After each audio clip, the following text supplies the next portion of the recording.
Oh, let me tell you something. Busting makes me feel good.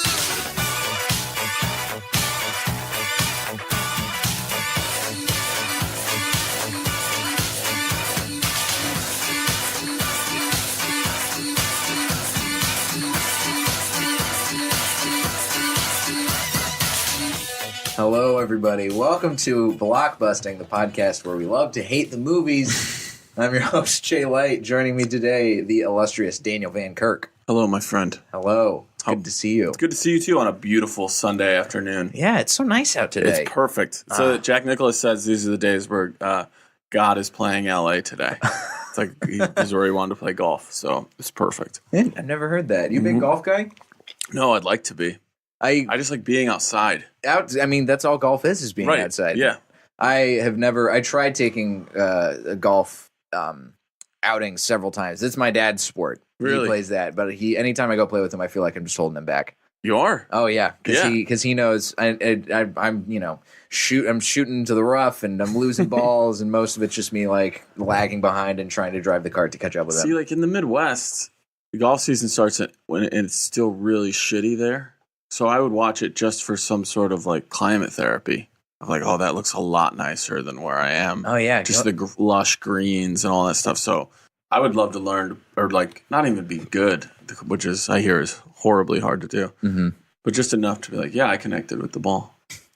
I'm horrible at. I think I've done it like once or twice in my life. I gotta hit the driving range. That's the one thing. That's the X factor. It'll make me feel good about myself because I can hit like a couple good drives, and then most of the rest of the day is just nonsense. Just garbage. Play best ball. Yeah. So Daniel has come in today, Dan Van Kirk, to talk about a movie. We've got some controversial picks, some highly regarded movies that people don't like, and today that movie is The Thin Red Line. It's the first movie I ever turned off. Really? I think the first movie I ever walked out of was North. I'm not even familiar with the Elijah that movie. Wood, Bruce Willis, Rob Reiner movie. I've never even heard of this. Oh, you can have me back sometime and we'll break down North. Although I don't know if anybody liked it. And then, I think this is the first movie I turned off. I remember being in my mom's house and halfway through some sort of fucking existentialism, like looking at a leaf, I was like, I'm done with this. Yeah, I mean, this movie, it follows into a lot of... Okay, so if you haven't seen it before, Thin Red Line, a 1998 American epic war film written and directed by Terrence Malick. Mm-hmm. So it's a movie... And he hadn't made a movie in like 20 years before this, right? Yeah, this is his first movie since, I think it's Days of Heaven. Uh-huh. And that was in the 70s. And so it became... a big, crazy, huge deal because everybody loved Badlands and Days of Heaven. They both got a lot of awards recognition, and Terrence Malick was sort of vaunted into greatness as this, existential director who's doing a lot of different filmmaking in a different way than had been done at the time. Mm-hmm. And so when it was announced that he was going to be making another movie, everybody went apeshit.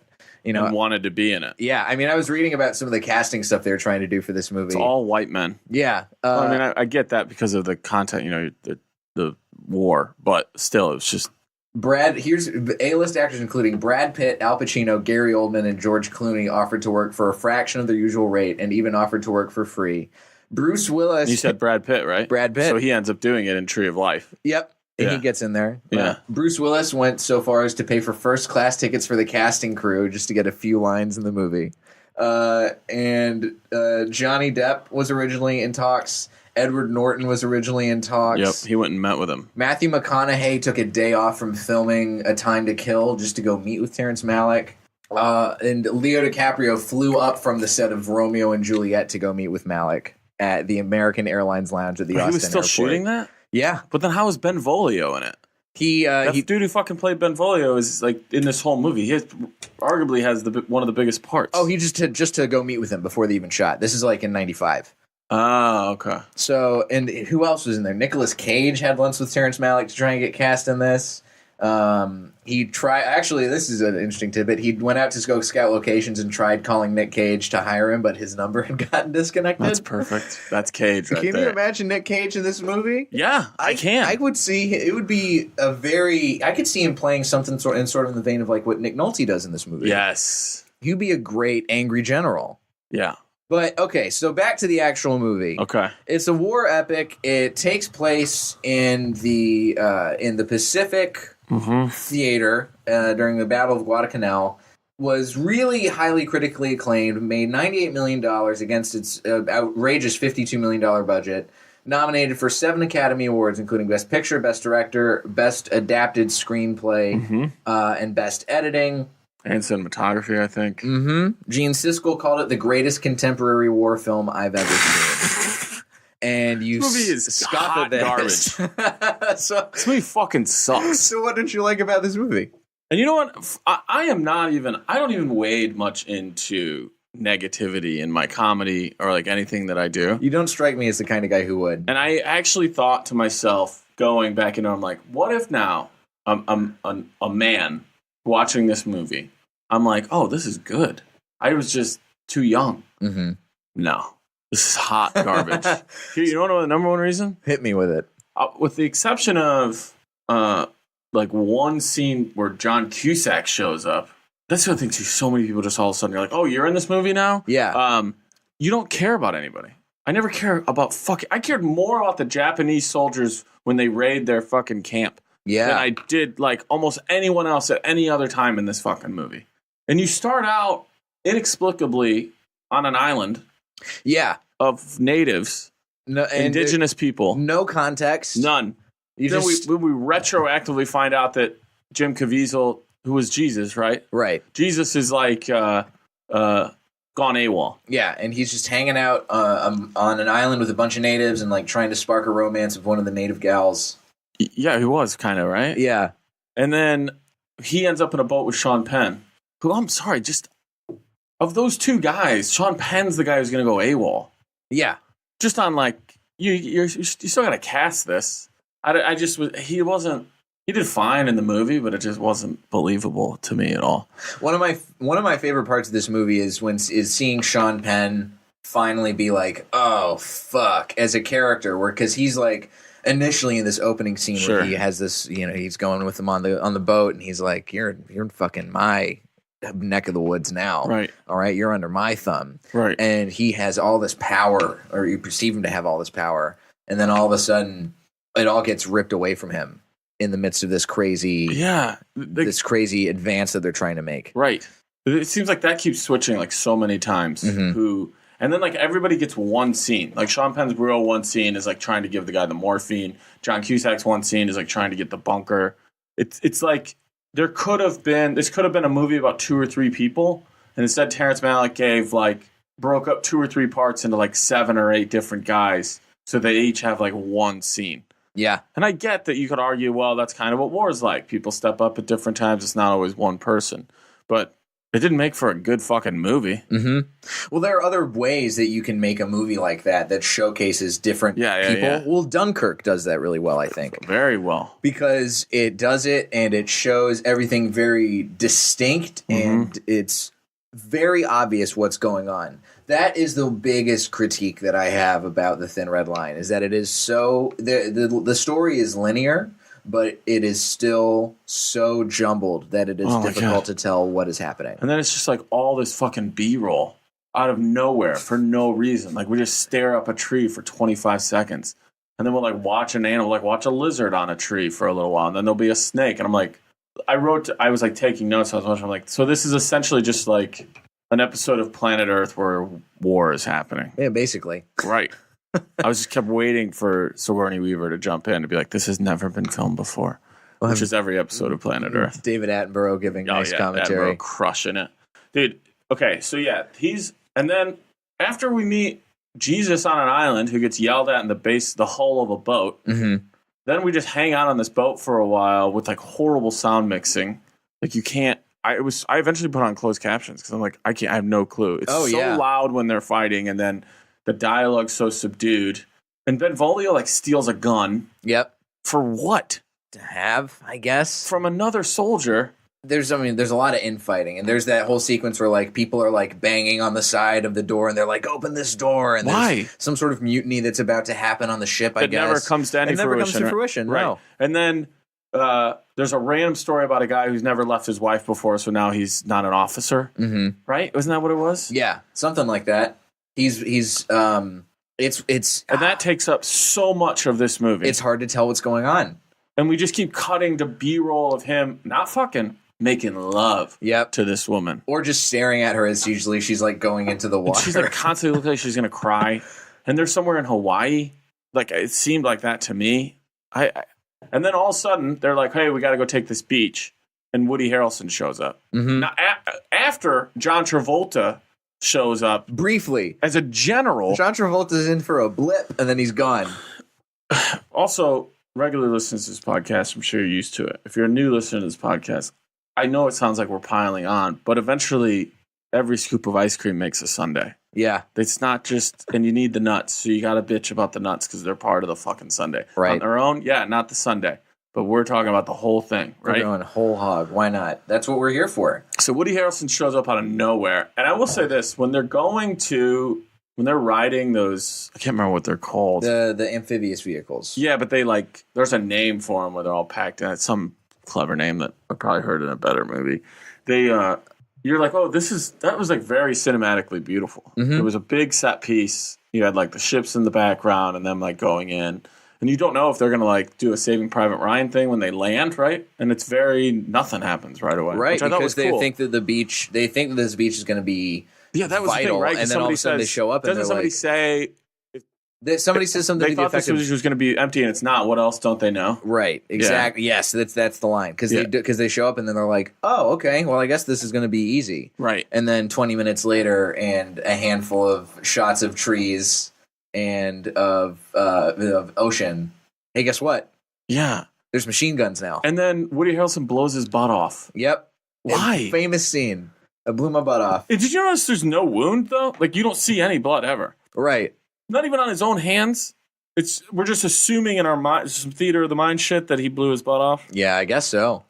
Why though? Also because They've already he committed to 3 days, and so they were like, "Yo, we'll just bring you put in this movie." Everybody's coming in for a couple days. John Travolta's doing a half day.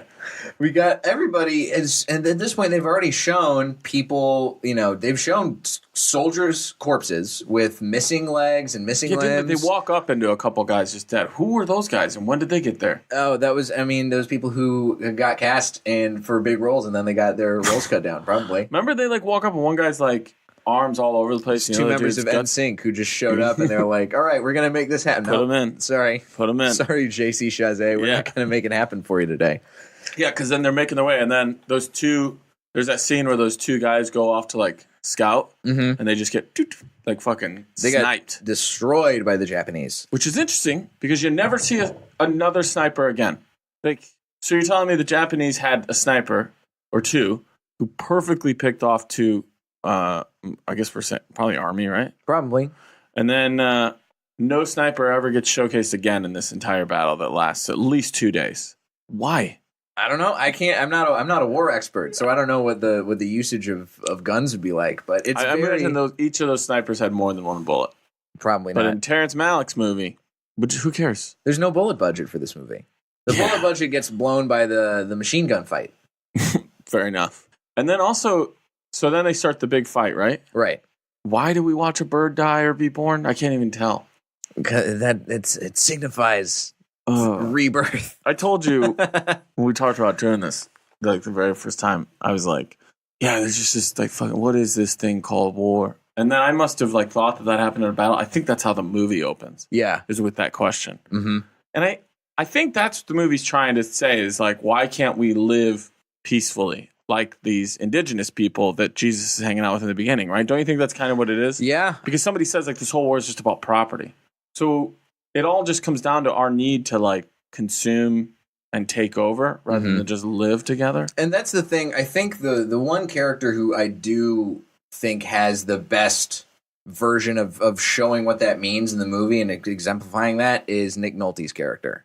Because even after they have this heroic maneuver where they take over the bunker finally, he's still like, all right, we got to keep pushing forward. And I don't give a shit that these soldiers don't have water. Yeah. We have to keep fighting. Which never comes back again. Yeah. It never becomes, because immediately afterwards, the, what's the guy's name? Storos, Elias Koteas, who's an actor I've never heard of, and I don't know what else he's done since then. He was great in, Was he in Ghost? Let's take a look here. He might have been in Ghost. He was in. You know who he is, dude? You know who this? Teenage Mutant Ninja Turtles. Yep, he's Casey Jones. Dude, he's Casey fucking Jones. And he's the guy. He's the rebellious general in this. Yeah. He gets his title stripped by Nick Nolte. Because he saw you're soft. You're just soft. That's what's wrong with you. You're soft. What the hell's my Nolte? That's a good Nolte. And he's like, you had your war. See, how come you didn't get an audition with Malick for this? Dude, I don't know. You had your war. You're young. I waited 15 years for my war. I got passed over. And that's also like the crux of his character. He wants to take this camp because he needs the promotion. Right. Otherwise, when there's no war happening, it's all just politics. Who likes who did what, who kissed whose ever ass. Like, that's all it is. But in war, you can't deny that this guy led this battalion or whatever, right, and took this fucking hill. I mean, so he's going to get promoted, and he's going to miss out. That's how it's the only time, or at least he's seeming like he's saying it's the only time in military where it's. Am I saying this right? Meritocracy, where it's literally like, well, you fucking did it, so we have to make you a general, right? We made John Travolta a general because he's a kiss ass. Yeah, John Cusack's getting a promotion. Promotion to something, right? Captain or something. Because he's got the goods to. And then go do you take see the him bunker. again? Nope. Maybe in the camp raid, but that is it, right? Yeah, I think so. I think he's only there, and there's like Adrian Brody showing up, and he barely gets anything. Oh my god! Do you want to hear about Adrian Brody? Let's talk about Adrian Brody. I looked up some of this stuff. We can jump around. Okay. In the script, the part of Corporal Fife, Adrian Brody, was one of the largest, although he barely speaks a line in the finished film due to Terrence Malick's severe editing techniques. Most of Adrian Brody's scenes were cut from the film without his consent, and he wasn't aware of these changes until he saw the film at the premiere. Brody came to the premiere expecting to see himself as the lead character and was shocked when he saw that he was barely featured in the film. He was supposed to carry the movie. How fucking pissed off would you be? Dude, it's... Also, these are things I read on IMDb, so who knows? Take them with a grain of salt. Well, this is an interview with Adrian Brody that I've got here, too. Okay. I was, I was so focused and professional, I gave everything to it. And in terms of witnessing my own work, then to not receive everything, it was extremely unpleasant because I'd already begun press for a film that I wasn't really in. Terry obviously changed the entire concept of the film. I had never experienced anything like that. You know the expression, don't believe the hype? Well, you shouldn't. That's what he says? That's what he says about working with Terrence Malick. Wow. Yeah, this guy sounds like a fucking jagoff to me. I'm not saying you can't make a beautiful movie, but it's certainly... It's the reason I haven't seen Tree of Life. I have no fucking desire to see Tree of Life. It's certainly a beautiful movie. It's got... But it's like... But here's the thing. People probably love to pat themselves on the back when this came out about how much they liked it. Oh yeah, I guarantee. You didn't like it? Or you probably just didn't get it. You probably don't. You don't really understand what he's doing because I love looking up at the sky through a fucking tree. That's how people think about war all the time, is by looking up at the sky. Dude. They also talk about how he would shoot things in every lighting because he didn't want to wait for lighting, and then he could put it together how he wanted. I can't remember which one right now, but there is a battle where it is cloudy as fuck, and then somebody's falling to the ground, and it is blue skies. Yeah, because he just didn't care. He just wants to put his stamp on it. It's not even about time, man. It's about fucking war, It's about dude. the vibe of war. Yeah, dude. So the thing that I noticed upon watching this movie, and I say this as a fan of The Tree of Life. Okay. So should I watch that? Well, if you don't like Terrence Malick, you definitely should. But is it a stronger story and you give a shit about the people? There's no story. That's the thing. You smoke weed? I used to. I did when I was watching Tree of Life. There we go. That's what and you know, I'm not saying that's the case, but I feel like maybe it would be better to get high and watch some of these movies. Well, here's the thing. So I remember I watched Tree of Life, and it was one of those movies that, I don't know if you've had experiences like this, but you watch a movie and you immediately want to watch it again. You had that before? Yeah, I think I watched Sixth Sense back to back. So that's what I watched Tree of Life back to back immediately. How long is it? It's, I think, about 2 hours long. Okay, so at least he got better at that editing. Yeah. Let me take a look here, actually. The Tree of Life. Is this in here on Wikipedia? Nope, I can't find it. But it's a movie, but it's got this thing where it's very overtly not told in a linear way. And it's supposed to be, it goes full existential mode from the get-go. Yeah. And there is a story that largely takes place in the middle of the movie. That's sort of the main focus of what's going on. but there's it pulls in all of creation is basically the whole vibe, and Is it goes cool? It is. It's very. See, that sounds like it could be cool. It's cool looking. There's sequences where the universe is created and the Big Bang happens, and there's stuff with dinosaurs, and then it goes through all of that time frame just to get to this one major chunk of the story where it's Brad Pitt and Jessica Chastain as parents in the 50s. And the story is about them parenting a child and it's the way of nature versus the way of nurture. Mm-hmm. And Brad Pitt sort of exemplifies this hard ass 50s stereotypical dad where he's like, he's loving of his kids, but he's also kind of fierce and volatile. Right. And the mom is very nurturing and caring. And it's about that contrast and that yin and yang. But the existential take that Terrence Malick has really works well in that movie because he's just going full bore with it the whole time. Right. It's designed just to ask questions and to be an overtly art movie. Yeah. And Thin Red Line is, I think, to its detriment, trying to marry that with Too much stuff. too much of a war movie. It's got too much going on. Yeah. The parts that I enjoyed the most of the Thin Red Line were the movie of just that. Let's just get to them trying to take this bunker.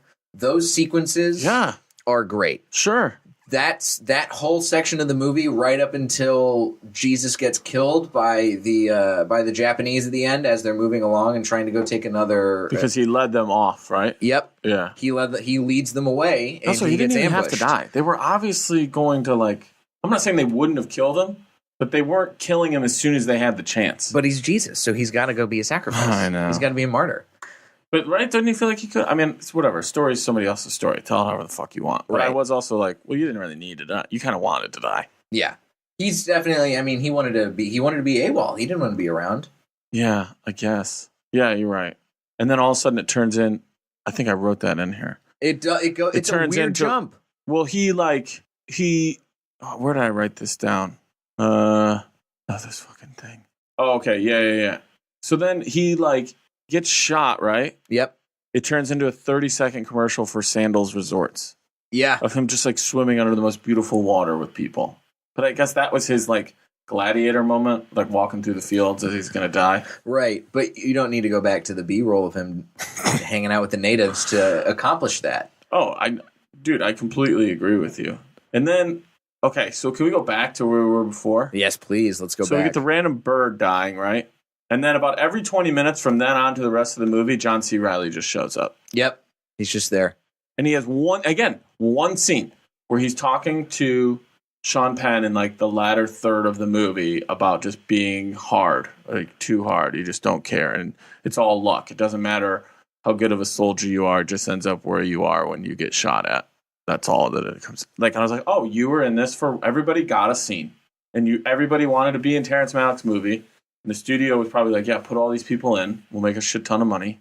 They did. They doubled their investment. And then they got all these awards. But everybody just kind of gets one fucking scene. Mm-hmm. Adrian Brody could have had that scene. Or Fife or whatever his character's name was. It drives me nuts. Dude. It's such a it is such a shame watching it again because I watched it and I was like, there is a really good movie in here somewhere, but it's too cluttered up. Yeah. Remember that young kid who's he looks like he's 16 and he dies? Yeah. Right after that, then all of a sudden you get John Cusack, which is so. From a viewer standpoint, you're like, which way do you want me to feel in this movie? Do I need to feel whoa, look at this guy, or do I need to start caring about people? Yeah. But I can't keep caring if you keep stunt casting this fucking movie out of nowhere Just to get the names in there. because I'm sure they were begging to do it. Oh, and let's not even forget, dude. Okay, all of a sudden this guy when they raid the camp, who's my other big thing too is consistency in your storytelling, right? Mhm. So you can set up whatever world you want. You can say, oh, in this world, cats shoot lasers, but then don't have it to where they're what's wrong with that cat? Oh, nothing. He can't shoot whatever. You can't change your storyline. Whatever rules you set up is the rules you set up. And also in the Cat Shoot Lasers movie, you probably shouldn't be feeling for the dogs. Totally. There's that scene when they finally do take the bunker and you see all these Japanese soldiers just hiding essentially and cowering. But all of a sudden, that's what I'm saying. All of a sudden, in that scene, you have this guy who's telling the dude he's going to eat his liver. Yeah. Out of where? Where's this guy been? And the same thing. And aren't there half the time you're like, have I seen this guy? Who is this guy? It's so hard to follow because I don't know who these people are. Right. I didn't even know that we were following legitimately until I looked at the movie's plot synopsis on Wikipedia after watching it. I didn't realize that Jesus was the guy who we had been following for almost the whole movie. I did not know that. Because that's all you kind of need to do to tell somebody why you don't like it. Like anyone could be like, you don't get it. Be like, no, I'm just telling you, and maybe this isn't a diving into me, but you're asking me why I don't like it, so I can't give you your answer. My answer is I didn't even know who I was supposed to be following until I read about it later. So either I'm bad at watching movies or they're bad at telling them. But either way, that's the answer for why I don't like it. That's fair. Right? I mean, you can't argue with that. Dude, and then are we time jumping Jesus being on this island every once, or being with the indigenous people every once in a while? We have to be. I mean, more than just later on when he's swimming in the water. I think this is a move that Terrence Malick does a lot in Tree of Life, and I'm guessing he probably does in his other movies, where he takes clips and plays them out of sequence and does stuff to sort of to create a vibe, essentially, to try and use that as a way to build up a character and explain their point of view. Yeah. But again, this is a movie where it just by the nature of the kind of movie it is difficult to pull that off, I think. And right. I don't think he achieves it. Because after they take the bunker and then they take the camp, right? Yep. And there's like weird stuff even then, like offering gum and smiling. Yeah, and they take the camp and everything kind of it feels like the movie kind of would naturally come to an end at that point, and then there's still another hour maybe? And a half, maybe. So then they leave there, and I think, unless it's a time jump, Jesus stays behind to go while they all head back to have their week off and get bottles of liquor. Yep. And he goes back to the indigenous people, and there's like a kid standing outside his hut, and he's walking this kid back while the dad just stands there. And I'm like, hey, maybe don't like creep out a fucking kid in front of his dad. If you're going to do that in your movie, though, why are we doing that? Why? For what purpose? I couldn't tell you. I don't know. That's the problem, isn't it? And then he seems to be lagging way behind the rest of the platoon or whatever company. And then that is where we meet Thomas Jane in the middle of nowhere. Just hanging out. Saying, I got injured, but I'm waiting. For who? Who knows you're there? Nobody. Well, probably one of the other characters that got out. And he's like, oh, I'll slow you up. That's what probably Adrian Brody. He probably had some whole sequence with them. You know what's crazy about this movie, too, is that there are characters who they shot entire storylines that are eliminated from the movie entirely. Oh, yeah. Bill Pullman, yep, cut from the movie completely. Yep. Lucas Haas, cut from the movie yep. completely. Mickey Rourke, cut from the movie completely. Yep. Billy Bob Thornton recorded 3 hours of voiceover. He did all the narration. And they cut all of that. And then they just went and had the other people do it. Dude, Gary Oldman, Viggo Mortensen, and Martin Sheen, Jason Patrick. All cut from the movie. All cut from the movie. That's every white dude that wanted to be in this movie so bad. And they couldn't do it. This movie was originally 5 hours long. The first cut. No, thank you. The editor was on location for 5 months and did not see Terrence Malick hardly at all. Oh, yeah. She was just there. And he was like, I got it. You know what kind of wackadoo shit I want to put out here. Mm-mm. So after he leaves Thomas Jane, then we get a monologue about a bird dying. 2 hours after we've seen it. And I guarantee you, if you made me bet on it, that originally was supposed to go over when you're watching the bird. Mm-hmm. But he was like, I like it later better here. Yep. I mean, it's got to be. He makes all these choices as a director that are kind of baffling. And is this based on From Here to Eternity? It's based on a handful of things. It's based on the name is based on a novel, The Thin Red Line. But there's people narrating lines from the book From Here to Eternity. Yeah, and there's a lot of other stuff that gets played into it. He's got really obscure research material, including drummers of Japan, reptiles and amphibians of Australia. He got info on Navajo code talkers that were recruited by the Marines that aren't in there at all. Jay-Light, I'm going to ask. We both work in this industry. Hit me with entertainment, right? Yes, we do. How do we work it out that we just get people to give us fucking carte blanche without any fucking checks and balances for what we're doing? Here's what we do. You make movies that are really well received, or you make some kind of art that's really well received, and then you go into hiding. And they don't know why, and then you're mysterious, and then you're going to come back. And then you have this reputation as a hermit and a recluse, and then all of a sudden you come out. Did you read anything about what he was doing in between before he made Thin Red Line? No.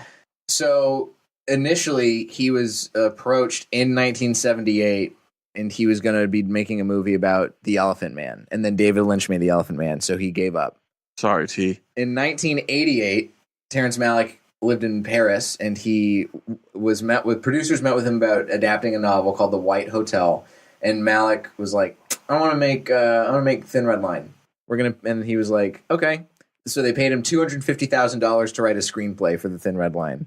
Fucking A. The first draft was 300 pages long. What? And they... See, this guy, come on, In dude. order to get him to make this movie, they were like, we're going to cater to your every whim. I know I've already said it, but it's like Chicago, dude. We just look at a guy like this and he's fucking jag off. This is a guy... Yeah, we'll cater to all his whims, right? That's what I'm saying. They get so like... And that's the thing now, because Terrence Malick finally is out of exile and is making movies at a regular director's pace again. But do you want to be in one? Not anymore. I wouldn't either. Because now everybody sees these movies and they're like, oh, this guy's just doing the same thing over and over and over again. And it doesn't pan out as the way it used to, because it's not unique. What was his other movies? So he started Did out... you do The Fountain? No. No, that was Darren Aronofsky. Oh, okay. Who also has stumbled into some other stuff. So he made Badlands and Days of Heaven in the 70s. Right. Comes back with the Thin Red Line and the New World, which is the Pocahontas live action. Yeah. Then he made, in the past several years, Tree of Life, then To the Wonder, which was made from B-roll of the Tree of Life. Shut up. Yeah. Well, He shot parts of a story to just have a story for it and then threw in B-roll from the Tree of Life. nope. Night of Cups and Song to Song, which were shot simultaneously in Give me Austin. a fucking break, dude. He made a documentary called The Voyage of Time that explores the birth and death of the universe, that also basically just has a lot of shots. Sounds to me like that's a movie he's been from the making Tree for of Life. 25 fucking years. Yeah. And then he also is working on a movie called Radagund, about a conscientious objector during World War II. I'm good. And it's set for a 2018 release. Mm-mm. And the rest of his movies since Tree of Life have not gotten good reviews. You know what else drove me nuts? What? When Adrian Brody finally gets to be in this movie again, how many of this movie is just people standing agape? Too much. Just mouth agape. Maybe that's war. I don't know. So I'm not hating on it, but I was like, we got it. You've conveyed the atmosphere. Adrian Brody gets back, right? Mm-hmm. And they ask him, I'm saying no less than 8 times, Fife, where's Wit? And no one seems to care that he's not responding. And in my opinion, that's bad writing. Terrence Malick obviously doesn't give a shit about notes. But if I'm like, you've asked this guy. So this guy went off with 2 other dudes to go find out if the Japanese are coming towards him. He comes back alone. And you want me to believe that soldiers whose lives may be on the line, and actually are going to ask him more than 3 times, where the fuck is Wit, and let him just not answer. Like, somebody's not going to walk over and punch him in the fucking face and be like, where is Wit? Like, you have to talk to us, dude. That's just bad Just writing. out the gate. Right. Well, the thing is, Terrence Malick clearly doesn't care about notes. He also, for sure, does not care about... I don't think he cares about dialogue.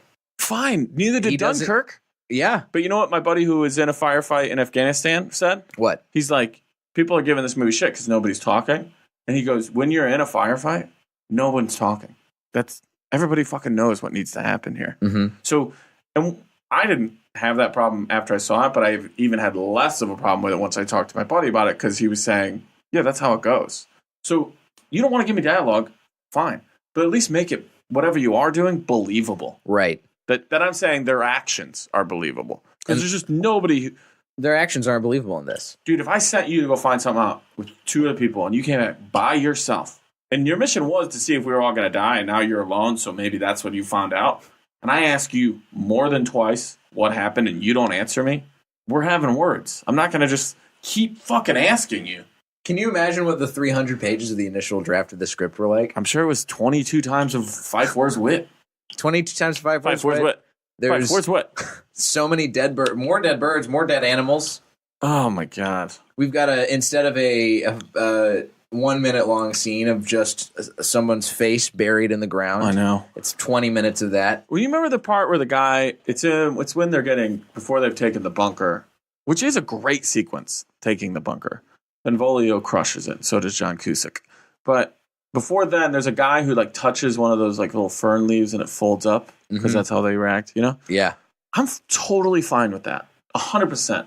Because it's active. It's like I'm seeing, because that would be what happened. There's people you've talked, like I've heard people from Vietnam and other wars be like, yeah, at some of those battles, you would look around and be like, well, this is the most beautiful place in the world. And it would strike you that how in any other context you would love looking at this, but it's your nightmare. Right. And so I'm fine personally with a soldier in the middle of a battle being like, wow, that's weird. Because maybe sometimes to cope, you do check out or you do notice something odd that you've never seen and you would never encounter in your life in Kansas growing up. But here that happens, but that's also active. When you're showing me a lizard or shooting the light coming out of a tree, you're showing that to me, to the viewer. I'm saying, why are we looking at this? That's the problem I have. And maybe once or twice it is effective, but it's so much that you're like, oh, you needed to cut away. Right. This is an editing trick, but you're also trying to say, look how fucking artistic I am. Mm-hmm. It's hard to make a movie that is a war movie and also have it be a movie about existentialism. Right. In this vein. Right, because even by that definition, you're if it's existential, you don't care about anybody. Right. If you're going to make that it's like movie... Albert Camus' The Stranger is like, well, it doesn't matter if I kill this person. Right. Like, nothing matters anyway. Why hasn't Terrence Malick made The Stranger into a movie? Be careful. He might. I'd watch that. Mm-hmm. I would watch that, and I think it's more up his alley than this. I certainly don't think that this is... I don't think this is a bad movie, but I do think it... Like I said, there's too much going on in this movie. Right. For it to be good. It's just... Do you feel like it was influenced by, like... Saving Private Ryan hadn't come out yet. I think it was, this is 98, so Saving Private Ryan's the year after that. Right. So it's just it's just a movie that, like, I mean, I haven't seen any of the top tier Vietnam movies that people talk about all the time, Apocalypse Now or Full Metal Jacket. Okay. But it seems like there are definitely elements of that kind of play into this as far as like the characters. Obviously it's set in Asia and the South Pacific, which similar setting. Sure. But it just feels like Terrence Malick wanted to make a movie where he could do all of the weird shit, but he didn't have the clout at the time for whatever reason, even though he hadn't made a movie in 20 years. Right. Where he could make it be a full-on movie about the nature of humanity and existentialism without having to also shoehorn in something that gave people something to cling on to, like a war. Yeah. And that's, I think, the movie's flaw. Is there a second unit director on this? Probably. Because I bet that person did the battle scenes that I like. Because they seem so much different than all the shit other stuff that I don't like. Like, Kevin Costner didn't direct Dances with Wolves, did he? I don't. Kevin Costner, I think, did. But here, listen to this. This is about that battle stuff directly. Yeah. So Terrence Malick's unconventional film. This is from the Wikipedia page. Terrence Malick's unconventional filming techniques included shooting part of a scene during a bright sunny morning, only to finish it weeks later at sunset. He also made a habit of pointing the camera away during an action sequence to focus on a parrot, tree branch, or other fauna. What the fuck? And yet, Malick's reputation and working methods commanded great respect among the actors, with both Woody Harrelson and John Savage staying on for an extra month after they finished all their scenes just to watch him work. They stayed after. Just to watch Woody Terrence Harrelson's Malick. deep into that shit. Oh, yeah. I mean, he loves that. I mean, look at True Detective Season 1. Yeah. Like, he loves just going down the rabbit hole of whatever. But I think... So Kevin Costner won the Oscar for Dances with Wolves, I believe, for Best Director. I believe and so. And it won Best Picture, beating out Goodfellas. Yeah. Now, he had a second unit director that did all those huge, like, fight scenes and all that stuff. Didn't even thank the motherfucker. But that's, like, a thing where I wondered, like, if there was a second unit director that did great work on the parts that maybe I just liked. Oh, there's got to be. But who knows? But no, maybe not, though. I see him also being like, this is my vision. I'm not letting this... He could have been. Is he English? No, he's from Austin, Texas. He's an Austin weirdo. Okay, we cannot skip over the fact that all of a sudden, at the end of this movie, George Clooney shows up to be everybody's dad. Yeah. What the fuck, man? I'm your father. I'm your father. Sean Penn's your mom. Yeah. Sean Penn doesn't want to be the mom. No, he's done, dude. He's so sad about being the mom.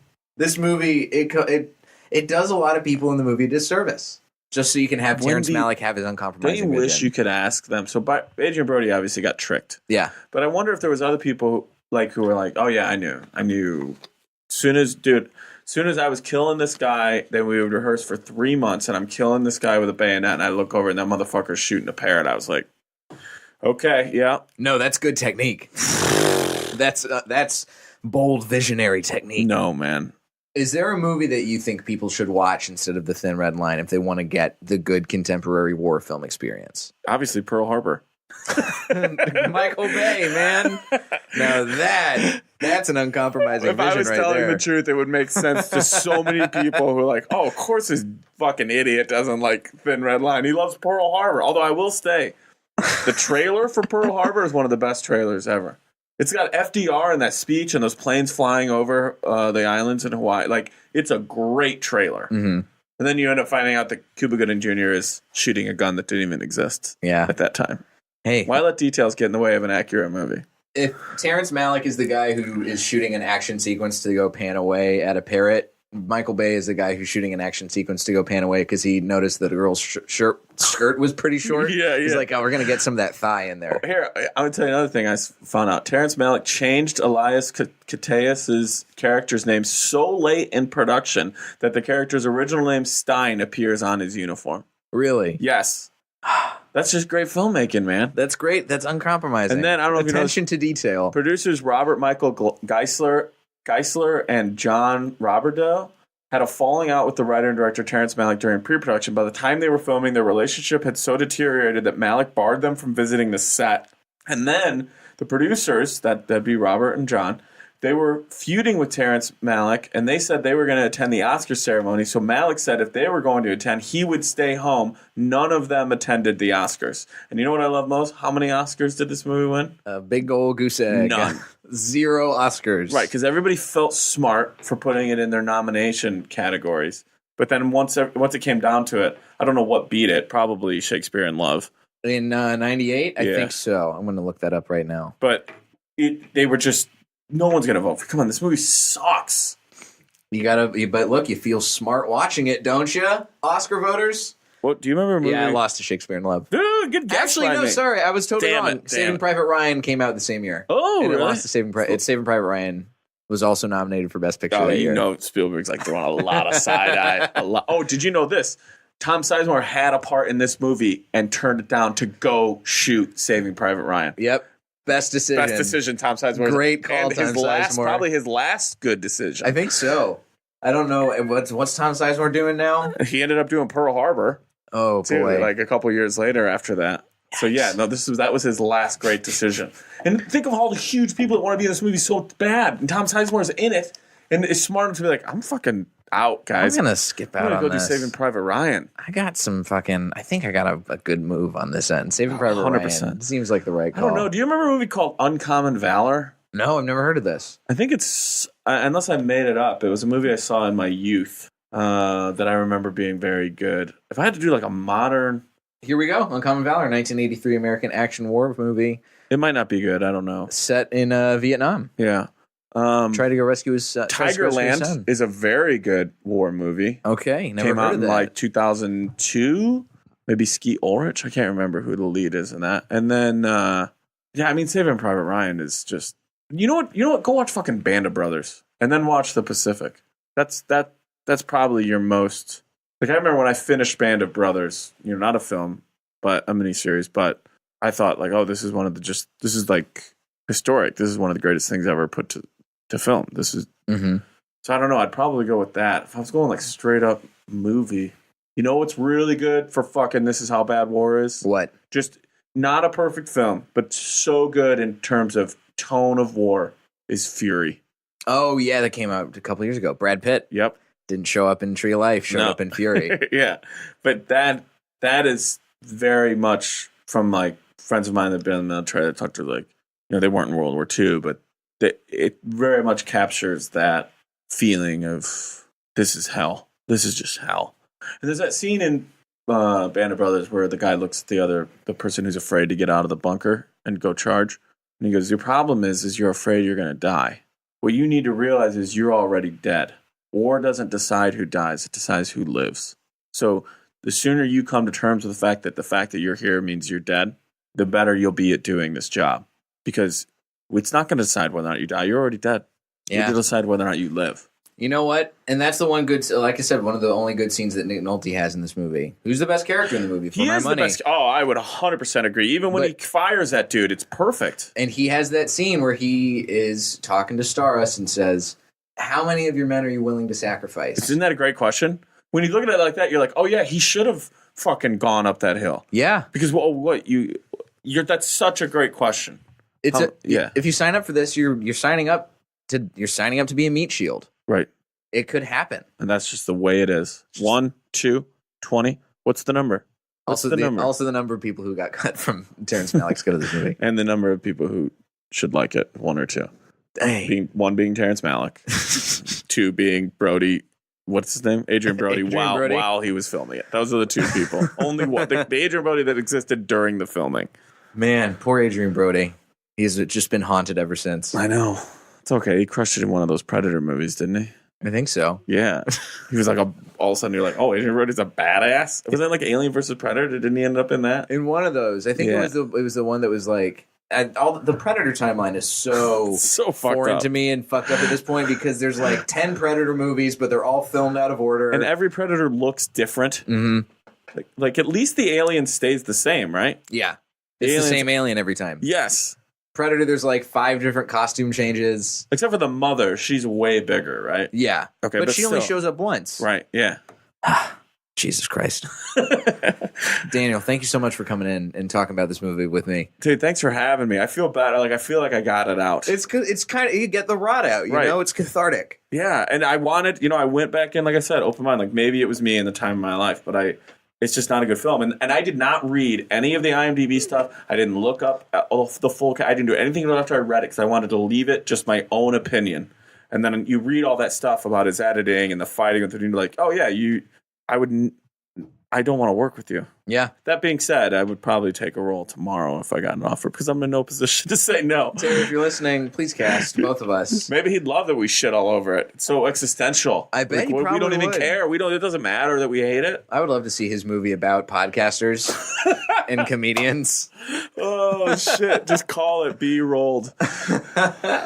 Where can my listeners find you on the internet? Guys, I'm on tour right now. You can go to danielvankirk.com and see dates. On November 1st, I'll be in Seattle, and then every day thereafter, I think for a while. So it's the 1st, the 2nd, or the 1st is Seattle, and then the next day in Bellingham, and then the next day in Eugene, Oregon, and then the next day Portland, and then the next day San Francisco, and then I'll be in San Diego. Skip a couple days around the election because we just need that time.